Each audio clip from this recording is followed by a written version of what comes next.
Under pressure, you don't rise to the occasion. You fall to the level of your training. Welcome to episode 2.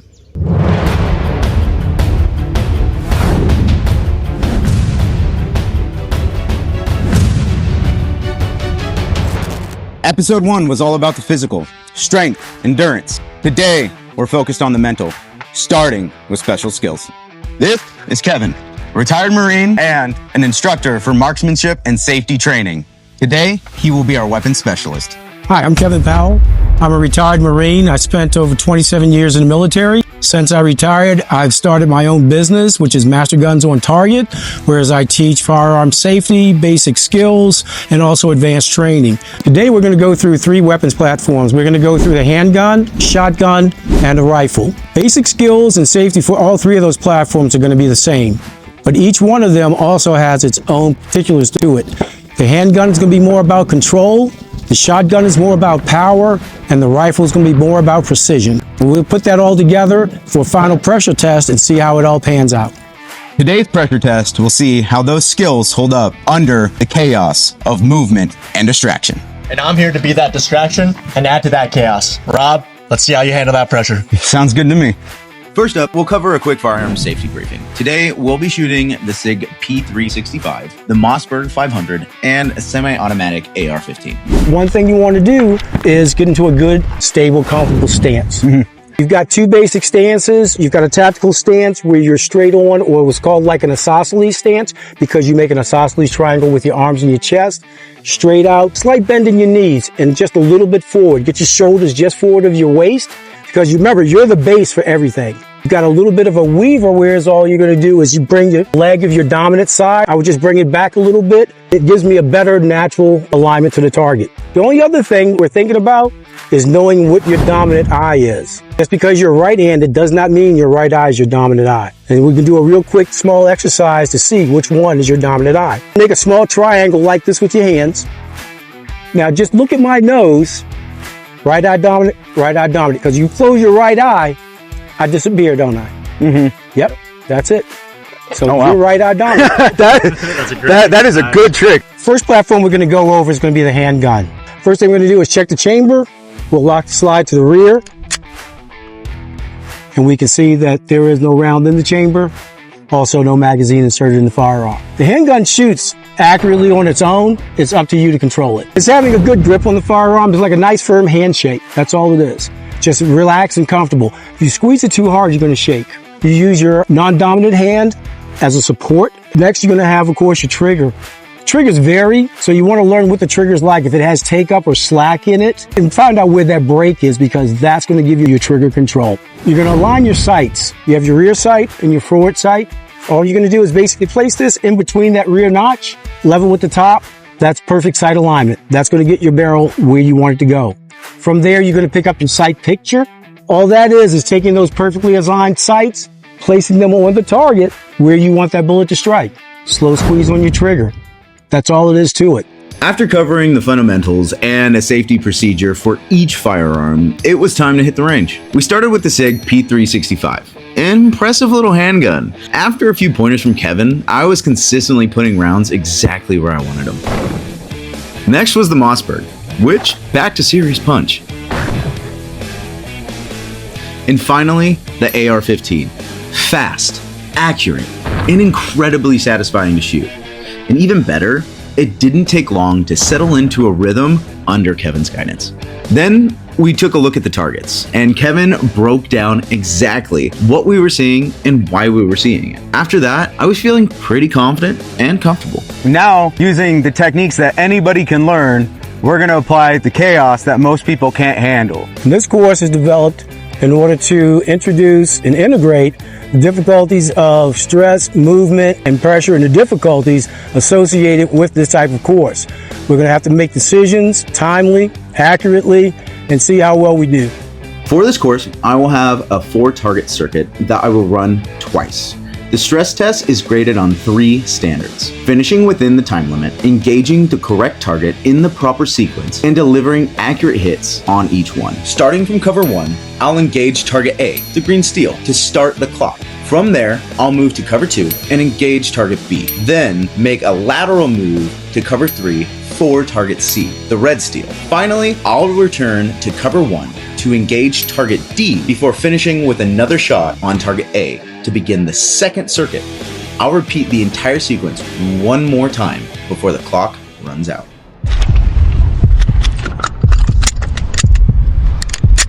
Everybody ready? Threat! Let's go, Robert. Let's move. You got 4 targets in front of you. Move faster. Let's move. Let's go. Let's go. Let's go. Move faster. Let's go. Let's go. Come on, Here we Robert. go. Let's go. Here we go. Let's move. 2-1. Steal. Okay, steal. green. More. Lateral. Let's go. There you go. Okay, give me 2 rounds. Again. 1 on the steal. Here you go. All right. That actually feels really nice. I only had one mistake where I shot somebody too early, but I don't think that's usually an issue. That was awesome. Then, it was time to see how I did. I got him in the hand once, Good shot there. and then I have no idea where. And 1 miss. Okay. Okay. But we did get 1 good shot. Got 1 miss. That silhouette's this wide, right? The scoring area. This guy, he's turned to the side. It's going to cut your target, just like that. Listen, like you said, all we're looking for is 1 hit on it, and you got it. That was good. It's close though, but it was still, it's a hit. It's a hit. We got the 1 hit on the steel there, and we're looking for 4 hits here. We got 1, 2, 3, And then 4. and 4. Okay, I have no idea why that was over there. That's a lot of this going on there. Yeah, those 3 good ones though. And with that, I passed the firearm stress test. I have to say, as far as stress tests go, this one is pretty damn fun. Now that I feel a little bit trained up here with the stress shoot and everything, I think Kevin's the only reason that I was able to get through it, especially with some of the stress that was put on me during it. But I do want to thank M-Guns here for taking the time out of his day to do all this shooting for us. Appreciate it. Next step is land and navigation. See how you do. Ah, man. Next, Simon and I headed into the Arizona desert to sharpen some land navigation skills that may come in handy during the final forge. So Robert and I are now going to move through the terrain using only what's in his pack. A map, a compass, and the basic essentials. Along the way, we're going to go over some necessary tactical movements that he may need for his final challenge. Out here, movement isn't just about how you get there. It's about staying controlled and being able to make the right decisions under pressure. This is what you're going to have. Now, the first thing Robert needs to do is figure out where he is. You can have the best map in the world, but if you can't figure out where you are, then it doesn't help. First, you're going to orient your map to the terrain. So you're going to want to find features that you can see. The ridges, hills, tree lines, and then you're going to want to match them to the map. So if it doesn't line up, Then you're not going to be where you think you are. okay. You don't need to be precise, you just need a working position. Next, you're going to want to set the destination. Then you're going to want to draw a straight line from where we are to where we're going. That's going to be your azimuth, or your direction of travel. Keep your needle aligned and then move to that heading. But never just look down at your compass. Use the terrain to guide you. Seems simple enough, but admittedly I did use Google Maps to get here today. Alright Rob, now that you know how to figure out where to go, let's make sure we can actually get you there. Movement is a big part of training. How you move, when you move, and why you move. Control your pace, scan your environment, and make decisions before you commit to your next move. 2 things that we're going to focus on today is controlling your exposure and controlling your noise, especially if you're in unknown or an enemy territory. Evasion is going to be how you can move through your environment without being detected. Sure. That means controlling your movement, visibility, and how you move through the terrain. Not everything here is going to protect you. That right there is concealment. That's what's going to hide you. That right there, now that's cover. That's what's going to protect you. So you use both, it just depends on the situation. Exactly, and knowing the difference is what's going to keep you alive. In those situations, you're going to want to move quickly and limit the time you're exposed. Noise discipline is going to come down to movement control. Deliberate foot placement, controlled pace, and minimizing contact with noisy surroundings. So avoid loose terrain, dense brush, and really anything that creates unnecessary sound. Exactly. If you want to stay unseen, you got to make sure your silhouette is low. You're going to drop to the prone position by lowering your profile to the floor. Keep your profile flat and move your arms and legs while staying tight to the terrain. Slower, more controlled, but harder to detect. Exactly. Slow is smooth, smooth is fast. Okay. Finally, movement isn't all about skill. It's about the environment as well. And out here, the environment can get you faster than anything. Here in the Phoenix Valley, if you push too hard too early, it catches up with you fast. You're gonna have to adjust your pace, minimize your movement, and avoid any unnecessary exposure. These are gonna be the fundamentals that you have to rely on when decisions can mean survival or failure. Let's hope they hold up during the final stress test. Now that we covered the land navigation skills I might need, there's only one final stress test before the forge. In this episode, we explored the kind of training that prepares you for the mental side of survival. The mind is a muscle, and just like any other, it has to be prepared long before it's tested. Because pushing your body is one thing, but convincing your mind is something else entirely. Part of that comes from knowledge, knowing your environment and understanding what to do. But the other part is grit. It's pushing through what you think you're capable of and staying in control when your body wants to quit. And today's stress test will challenge just that. This stress test is graded on 3 key standards. First, I have to endure 70-degree water. It's not quite a cold plunge, but it's cold enough to be uncomfortable. I'll have to tread water for 5 minutes while fully clothed. The challenge isn't staying afloat, it's staying composed. I'll need to keep accurate time on my A-11 and call mission success the moment 5 minutes have passed. Here we have Josh, today's water and training expert. Hi, my name is Josh, president of Deep Sea Valkyries.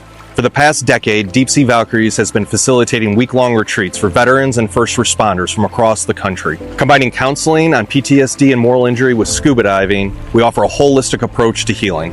The warm turquoise blue waters of the Bahamas offer a safe environment where participants can share their stories, grow closer together in their connections, and practice the skills they learn on our retreats.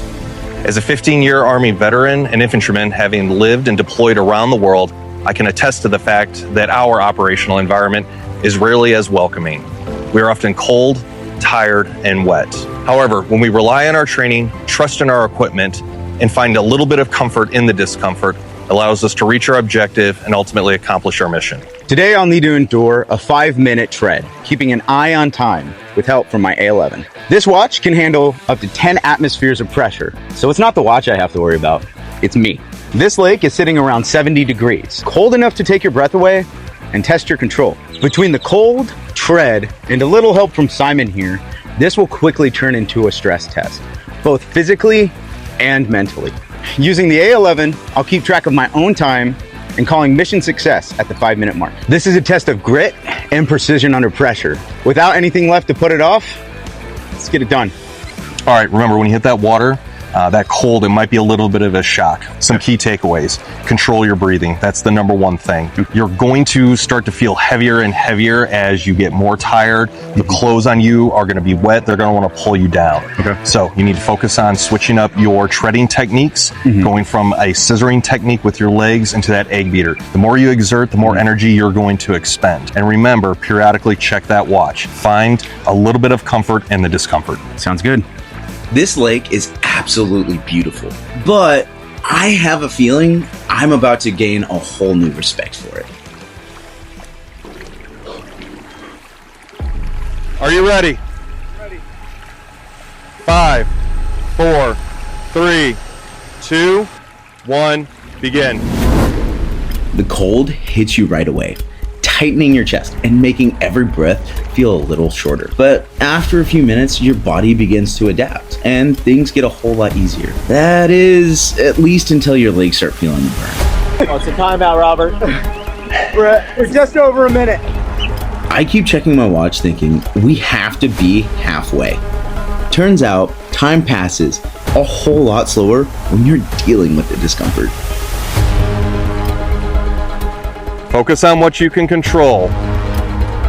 Focus on your breathing. The hardest part is when the fatigue sets in and all I can feel is the weight of my waterlogged clothes. Come on, Robert. This is where you got to let that grit set in. The cold wasn't so cold anymore and my muscles had gotten used to the constant burn. Okay, almost there.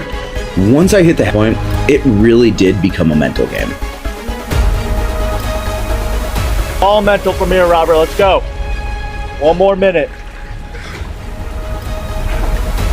Almost done. We're good.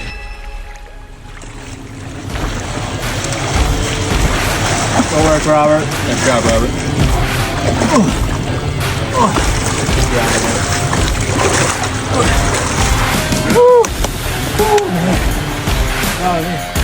Josh, thank you for the tips. Switching up techniques, that definitely helped, because I noticed as I started to go with like just one of like the egg beater, but I kept going with that, I started getting really tired. And then I had to switch to doing something else, and then just kind of moving positions really helped prevent just straight up fatigue. Awesome. So I really appreciate it. Thank you. Awesome. And with that, today's stress test is over. The watch held up fantastic. I think I did an all right job. And Josh, thank you so much for coming out and being our expert for today. It would be wonderful to come out and explore the diving field with you sometime. Awesome, man. Congratulations. Great Thank job. you. Good luck with the rest of your tests. Sweet, thank you. Thanks.